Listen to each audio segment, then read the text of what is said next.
Good morning guys. Ngayong umaga magpapakain tayo. Ayan ang sarili niyo. Ayun, ingay na. Gutom na siya. So,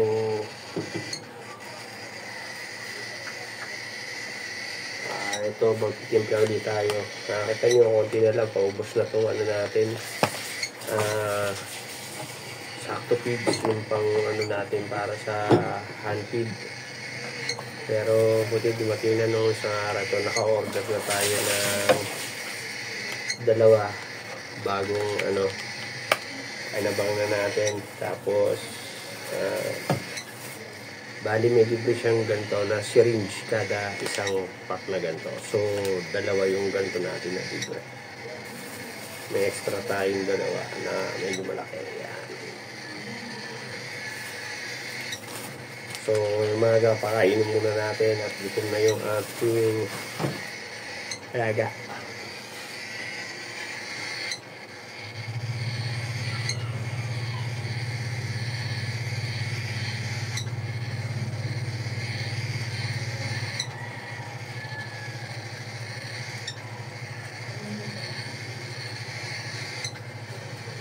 Tignan muna tayo.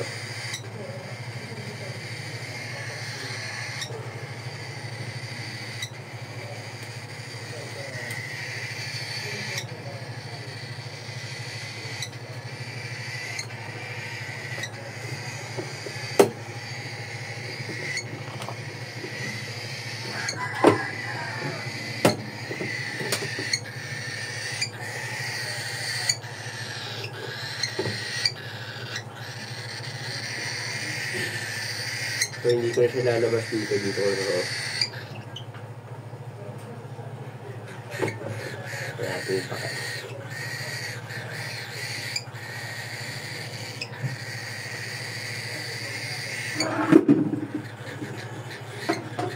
Hindi na natin siya labas.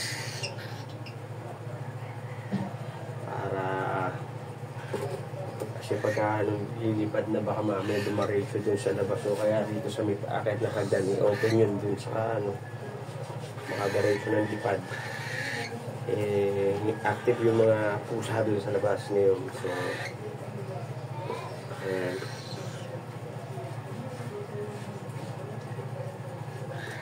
Lakas na siya ngayon, makulit na yan.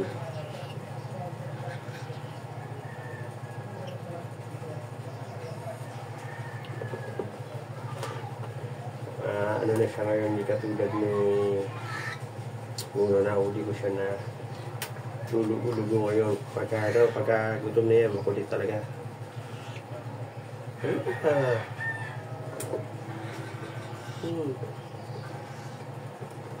Ayan, kagigin natin yan. Pagka ganyan, magkukulit-kulitan lang pagkain. Minsan, hindi ko tinutuloy yung pagkain sa kanya para mamaya magtatawag na lang siya pag gutom na ulit. Kain na!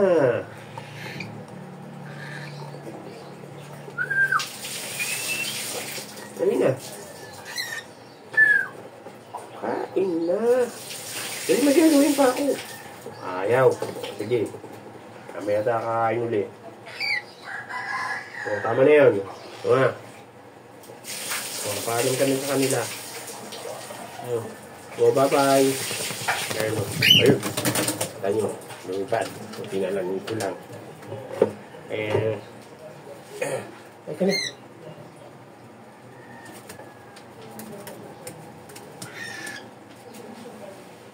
Ay, ang problema ko kasi na ano na siya maglilipad dahil may lakas na hindi pa pwede ito sa labas at baka madamba ng pusa. So, kaya pag dito sa may bandang loob ko na para lumipad man siya, madadakma ako kaagad. So, ayan mga guys, hanggang dito na lang muna. Maraming siya, paalam na kanila. Bye-bye! Bye-bye na pati! No, bye-bye na dali! Maraming salamat po. God bless!